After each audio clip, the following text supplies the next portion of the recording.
स्वयं का करना हमें सुधार है।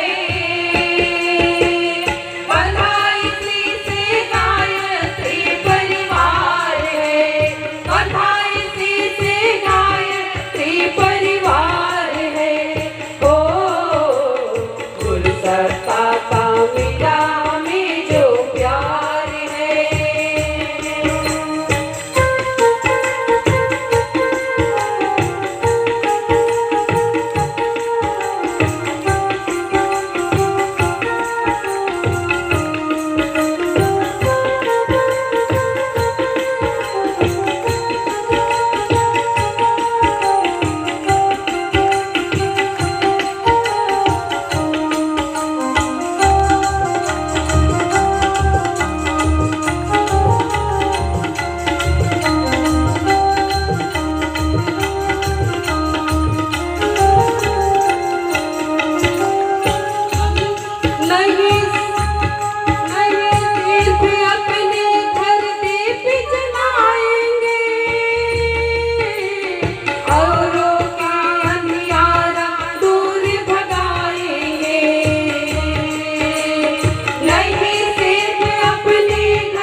परिवार है, बधाई से गायत्री परिवार है, बधाई से गायत्री परिवार है।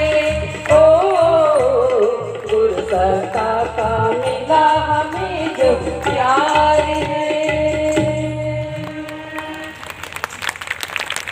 बोले परम पूज्य सद्गुरुदेव की, परम वंदनीय माता जी की। एक बार पुनः सभी भाई बहन कमर सीधी करके बैठे, दोनों हाथ गोद में रखें। उस उदीयमान सविता देवता का ध्यान करते हुए उस प्राण स्वरूप दुख नाशक सुख स्वरूप श्रेष्ठ तेजस्वी परमात्मा को अपने अंतरात्मा में धारण करते हुए सबके लिए सद्बुद्धि की प्रार्थना के साथ गायत्री महामंत्र एक साथ एक स्वर में उच्चारण करें।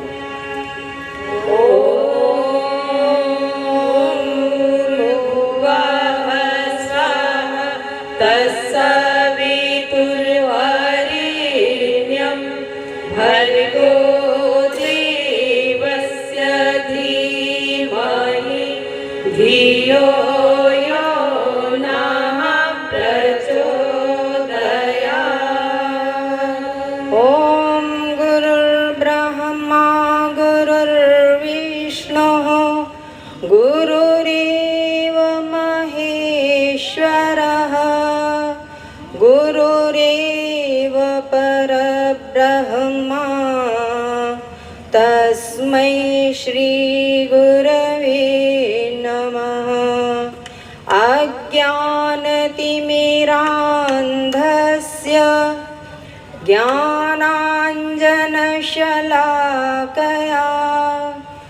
चक्षुरुर्मीलितं येन तस्मै श्री गुरवे नमः। तस्मै श्री गुरवे नमः।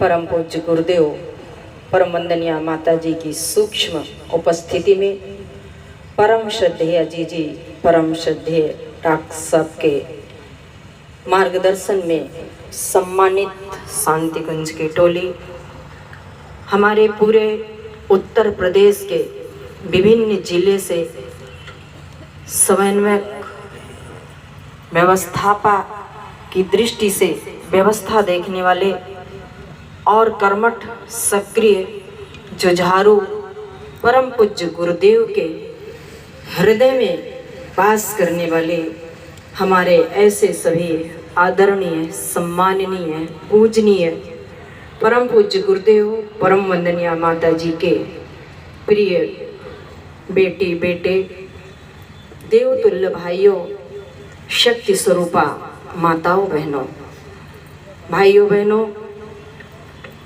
आपके इस सत्र का, इस कार्यक्रम का आज तीसरा दिवस ऐसे गुजर गया कि लगता है आज ही ये कार्यक्रम शुरू हुआ है, और जब तक कोई बात समझ में आती है तब तक कार्यक्रम का समापन हो जाता है। आज प्रातःकाल हमारी बहनों ने इस पूरे लखीमपुर में चयनित घरों के अलावा भी ऐसे ऐसे घरों में गए जहां लोग दरवाज़ा खोलने की जगह बंद भी कर लेते थे, लेकिन परम पूज्य गुरुदेव, परम वंदनीय माता जी के विचार को, शक्ति को लेकर के गए तो उनका दरवाज़ा भी खुल गया और वो देव स्थापना परम पूज्य गुरुदेव, परम वंदनीय माता जी की शक्ति को स्थापित करके उन्होंने यह बता दिया कि परम पूज्य गुरुदेव की ज्ञान शक्ति, परम वंदनीय माता जी की तप शक्ति, परम वंदनीय माता जी के चरणों में श्रद्धांजलि के रूप में हम ऐसे परिवारों का निर्माण करेंगे जहां से नर रत्न निकलेंगे, और इसके लिए हमारी माताएं बहनें आगे बढ़ करके आई।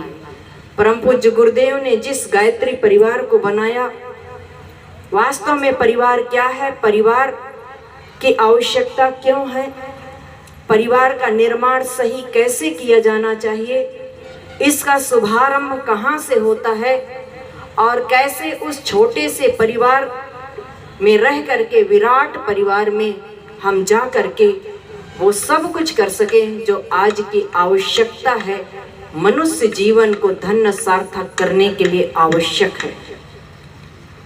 जो अन्य जीव जंतु पशु पक्षी होते हैं उनका कोई अपना परिवार नहीं होता है, उनका कोई अपना घर बसाने का, परिवार के निर्माण की कोई बात नहीं होती है।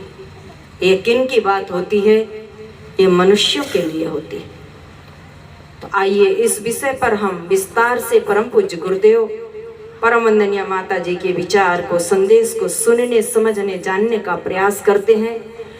भाइयों बहनों, परिवार मनुष्य के उत्पत्ति का केंद्र है। यदि परिवार ना हो तो मनुष्य का जन्म कहाँ? हमारी संस्कृति की अनेक विशेषताएं हैं और उन विशेषताओं में एक है भारत की परिवार विशेषता। अयम निजः परो व्यक्ति गणना लघु चेतसाम उदार चरिता नाम तो वसुधैव कुटुंबकम। परमात्मा ने जब इस सृष्टि का निर्माण किया तो उन्होंने अपने आप को एक से अनेक बनाया। धरती, आकाश, पर्वत, सागर, नदी, नाले, सूरज, चांद, सितारे, वृक्ष, वनस्पति, जीव जंतु, कृमि, कीटक, चर अचर सब कुछ बनाया और अपने आप को विराट परिवार के रूप में हम सबके सामने रखा। भाइयों बहनों, धर्म ग्रंथों को उठा करके देखते हैं तो उसमें शिव पंचायतन की बात आती है।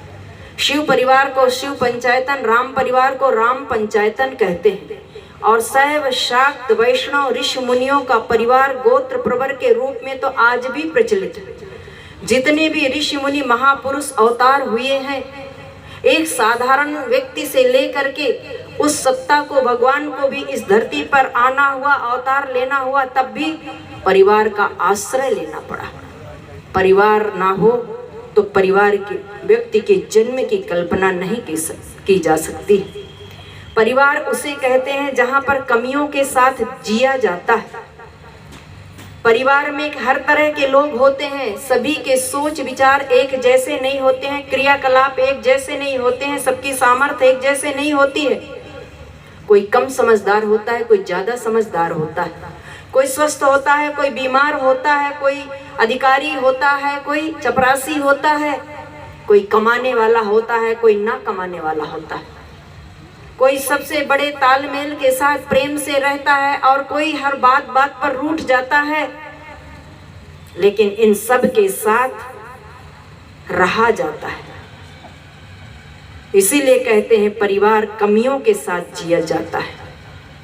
कम बुद्धि वाला है तो भी उसका ध्यान रखते हैं, अधिक बुद्धि वाला है तो भी उसके ऊपर ध्यान रखते हैं। स्वस्थ होता है उस पर भी ध्यान रखा जाता है, अस्वस्थ होता है उसके ऊपर और ज्यादा ध्यान रखा जाता है। छोटा बच्चा है उस पर भी ध्यान है, बड़े बुजुर्ग है उस पर भी ध्यान है। इसको परिवार कहते हैं। परिवार में काम ज्यादा से ज्यादा होता है लेकिन उसका दाम कुछ नहीं होता, उसकी कीमत नहीं मांगते। ये नहीं कहता कि हम 8 घंटा इसके लिए किए हैं, इसके बदले में हमें कोई कीमत चाहिए। छोटा बच्चा कुछ भी काम नहीं करता, लेकिन घर में जब कोई व्यक्ति बाहर से आता है तो किसी के लिए कुछ लाए या ना लाए, लेकिन उस छोटे बच्चे के लिए जरूर कुछ न कुछ लेकर के आता है। पर्व त्योहारों में बड़ों के लिए भले कपड़े ना आए, लेकिन उसके लिए जरूर लेकर के आते हैं। और वो करता क्या है? कुछ भी नहीं करता है, लेकिन उसके लिए सबसे ज्यादा दिया जाता है, उसका अधिकार सबसे ज्यादा होता है। वहां ये नहीं कहते हैं कि तुम कुछ नहीं करते हो तुम्हें नहीं मिलेगा, नहीं। परिवार इसी को कहते हैं जहां पर काम ज्यादा होता है और दाम कुछ भी नहीं होता है। घर में एक कमाता है, खाने वाले घर के पूरे सदस्य जो 2, 4, 6, 8 होते हैं सब लेते हैं, लेकिन किसी से कीमत नहीं मांगी जाती। किसी के नहीं कहता कि आज तुमने भोजन किया है, इस भोजन की थाली की कीमत तुमको पहले जमा करनी पड़ेगी, 10, 25, 50 तब तुम खाओगे, नहीं। एक कमाएगा, सब कोई मिल करके खाएंगे। परिवार भावनाओं से बना होता है। भावनाओं से कैसे बना होता है? आप देखिए दुनिया के किसी भी कोने में व्यक्ति रह रहा हो या फिर कितना भी महत्वपूर्ण कार्य को कर रहा हो या फिर कितना भी व्यस्त हो, लेकिन जब उसे अपने परिवार का कोई संदेश, कोई खबर मिलती है, तब थोड़ी देर के लिए अपने महत्वपूर्ण कार्य को विराम दे देता है और पारिवारिक भावना में डूब जाता है। इतना ही नहीं, जब अपने देश का मैच किसी दूसरे देश के साथ होता है, चौवे छक्के पड़ते हैं और जब वो विजयी होता है तो व्यक्ति उछल पड़ता है, खुशी से गड़गड़ाहट की ताली की आवाज आने लगती। क्या बात है, हमारा देश विजयी हुआ। ये पारिवारिक भावना है। परिवार भावनाओं से बना हुआ है। जिस परिवार में स्नेह, सहयोग, सहकार रूपी त्रिवेणी नहीं बहती है वह परिवार नहीं होता। परिवार वास्तव में वही है जहां पर स्नेह, सहयोग, सहकार रूपी त्रिवेणी बहती। जिस परिवार में कमियों के साथ जिया जाता है, जिस परिवार में सब एक दूसरे के साथ मिलजुल करके रहते हैं, वास्तव में परिवार वही है। यदि स्नेह, प्यार, सहयोग, सहकार नहीं है तो भले एक घर में एक छत के नीचे रह रहे हो, एक साथ एक चौके में भोजन कर रहे हो, लेकिन वह परिवार नहीं रह जाता। वो एक जेल खाना की तरह से होता है। या यूं कहिए कि बाड़े में बंद जिस तरह से अन्य जानवर, भेड़, बकरी, गाय, भैंस उस बाड़े में रह लेते हैं, इसी तरह का एक समूह है। या यूं कहिए कि ऐसा समूह, ऐसी भीड़ है जो सार्वजनिक स्थलों में देखने को मिलते हैं। रेलवे स्टेशन हो, चाहे बस स्टैंड हो, चाहे फिर धर्मशाला आदि, कोई भी ऐसे सार्वजनिक स्थल। भाइयों बहनों, रहने, खाने, ऐसो आराम की साधन सुविधा की कोई कमी व्यक्ति को नहीं होती है। जहां साधन सुविधा मिले उसको परिवार नहीं कहते हैं। परिवार उसको कहते हैं जहां पर स्नेह, सहयोग, सहकार रूपी त्रिवेणी बहती है। यदि साधन सुविधा ही सब कुछ होता तो फिर व्यक्ति दिन भर का थका हारा उन 5 स्टार होटलों की तरफ जाता, जहां पर ऑर्डर देते ही जो चीज चाहिए आपके सामने प्रस्तुत कर दी जाती है, आप उसका कीमत चुकाइए और उपयोग करिए। लेकिन काम से छूट करके थका हारा दिन भर का व्यक्ति उन साधन सुविधा, उन ऐसो आराम की तरफ, उन होटलों के तरफ, उन सुविधाओं के तरफ नहीं जाता। कहाँ जाता है? अपने घर में जाता है। क्यों? क्योंकि बहन की ममता, माँ का प्यार, पिता का वात्सल्य, भाई का सहयोग, पत्नी का समर्पण, बच्चों की किलकारियां, ये भारी कीमत देने के बाद अन्यत्र कहीं नहीं मिलती है, तो सिर्फ और सिर्फ परिवार में मिलती है। इसलिए परम पूज्य गुरुदेव कहते हैं, प्यार और सहकार से भरा पूरा परिवार इस धरती का स्वर्ग। इस धरती का स्वर्ग यदि कहीं देखना है तो प्यार सहकार से भरे पूरे परिवार में होता। एक ऐसे परिवार का उल्लेख परम पूज्य गुरुदेव पावन श्रीमद् प्रज्ञा पुराण के 3रे खंड में किया। वो ऐसा परिवार था जो ना तो कोई बहुत बड़ा अधिकारी था, ना कर्मचारी था, ना कोई बहुत बड़ा पद वाला था, ना धन वाला था। एक सामान्य सा कर्मचारी था और एक फैक्ट्री में काम करता था। जब वो अपने काम के लिए जाता था, उसकी पत्नी उसके साथ में उसको छोड़ने के लिए जाती। दोपहर का भोजन तैयार करके गरम गरम टिफिन ठीक समय पर, लंच के समय पर पहुंचा देती थी। शाम का समय होता, पुनः उसके स्वागत के लिए उस गेट पर खड़े रहती थी। दिन भर जब अपने काम से उसका पति फुर्सत होता, छुट्टी के टाइम होती, फैक्ट्री से बाहर निकलता, उस गेट पर अपनी पत्नी के हंसता मुस्कुराता प्रसन्न चित्त चेहरे को देख करके दिन भर की सारी थकान को भूल जाता, भगवान को धन्यवाद देता और दोनों प्रेम पूर्वक बातचीत करते हुए घर आ जाते थे। घर में आ करके शाम की एक साथ बैठ करके चाय पीते, फिर भगवान का नाम स्मरण करने के लिए पति संध्या वंदन करता, पत्नी भोजन बनाती। जब रात का भोजन बन जाता, पूरे परिवार वाले एक साथ बैठ करके भोजन करते। उसके बाद सभी अपने दिन भर की जो भी सुख दुख की बातें होती, जो भी उतार चढ़ाव की बातें होती, सब आपस में करते और प्रसन्नता से, खुशी से ठहाका लगा करके भी हंसते रहते थे। कभी कभी उनके पड़ोस के लोग उससे पूछते थे, क्या बात है भाई, तुम्हारे घर में तो ना इतनी कोई साधन है, ना सुविधा है, ना तो तुम्हारे पास इतना पैसा है, ना तो तुम्हारी इतनी बड़ी कोई नौकरी है, लेकिन तुम्हारी प्रसन्नता, तुम्हारी खुशी को देख करके ऐसे लगता है कि जैसे कोई राजा महाराजा हो।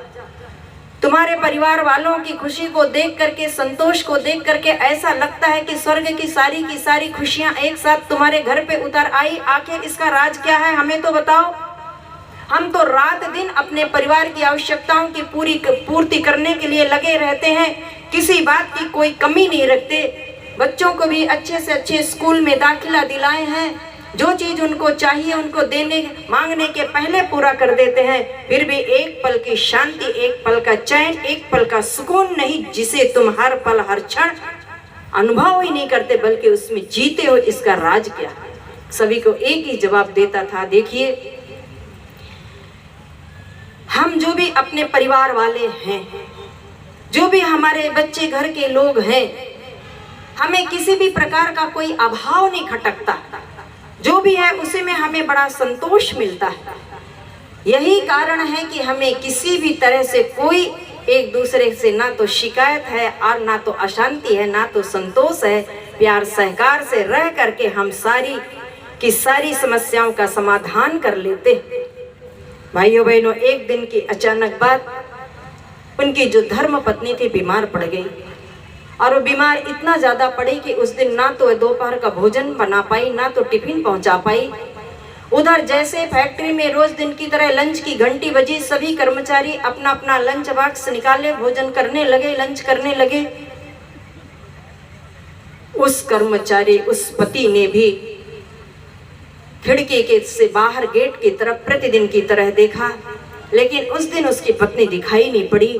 उसने एक क्षण की देरी किए बिना तुरंत समझ गया कि लगता है आज धर्म पत्नी की तबीयत ठीक नहीं है, जरूर वो बीमार पड़ गई होगी। यदि स्वस्थ होती तो आती, उससे भूल तो हो नहीं सकती, क्योंकि इतने वर्षों में आज तक नहीं भूली तो आज भी नहीं भूल सकती, जरूर बीमार पड़ गई होगी। वहां से निकला, सीधे घर में गया। घर में जा करके देखता है पत्नी बिस्तर पर पड़ी हुई थी, आंखों में विवशता के आंसू लिए पति के आने का राह देख रही थी, बुखार से तप रही थी। पति को सामने पाकर के देख करके बोल पड़ी, आप आ गए, आपको भूख लगी होगी ना, देखो तो आज मेरी ये कैसी विवशता। बहुत प्रयत्न करने के बाद इस बिस्तर से उठ नहीं पाई, आपके लिए भोजन तक नहीं बना पाई। और ऐसा कहते कहते जो उसके आंख में विवशता के आंसू भरे हुए थे, उसकी धारा फूट पड़ी। पति ने पत्नी के आंख से बहते हुए उस आंसू को पूछा और बोला, नहीं, तुम कभी विवश नहीं हो सकती, तुमने तो हर क्षण हर पल मेरा ध्यान रखी, जो मुझे चाहिए थे मेरे कहने के पहले मेरे सामने रख देती थी, फिर आज अपने आप को इतना विवश। तुम कभी विवश न थी, ना हो और न रहोगी। अब मुझे मेरे कर्तव्य को पूरा करने दो। वहाँ से उठा, रसोई में जा कर के पानी गर्म किया, चाय बनाया, दवाई लेकर के आया, पत्नी को खिलाया। पत्नी दवाई पी, खाई, चाय पी, उठ करके बैठ गई, अपने को स्वस्थ अनुभव करने लगी। दोनों आमने सामने बैठे थे, दोनों के आंखों से प्रेमाश्रु की धारा बह रही थी। भाइयों बहनों, उनके जीवन में एक बार नहीं अनेक बार कष्ट कठिनाइयां आई, लेकिन उनके प्यार, उनके सेवा, उनके सहयोग, उनके समर्पण, उनके विश्वास के सामने वो कष्ट कठिनाइयां ज्यादा देर तक टिक नहीं पाती है। ऐसा प्यार, सहयोग, समर्पण, सेवा, विश्वास जिन पति पत्नी के जीवन में होता है, उनका जीवन धन्य सार्थक बनता है और वही आदर्श दंपत्ति कहलाते हैं। उन्हीं का घर स्वर्ग बनता है, उन्हीं के घर में नर रत्न पैदा होते हैं। इसीलिए परम पूज्य गुरुदेव कहते हैं, प्यार सहकार से भरा पूरा परिवार इस धरती का स्वर्ग है। आदर्श दाम्पत्य बन का जीवन व्यतीत करना, इस आदर्श दाम्पत्य का शुभारंभ विवाह संस्कार से होता है। विवाह संस्कार के द्वारा ही गृहस्थ आश्रम में प्रवेश किया जाता है। गृहस्थ आश्रम को सर्वश्रेष्ठ आश्रम कहा जाता है।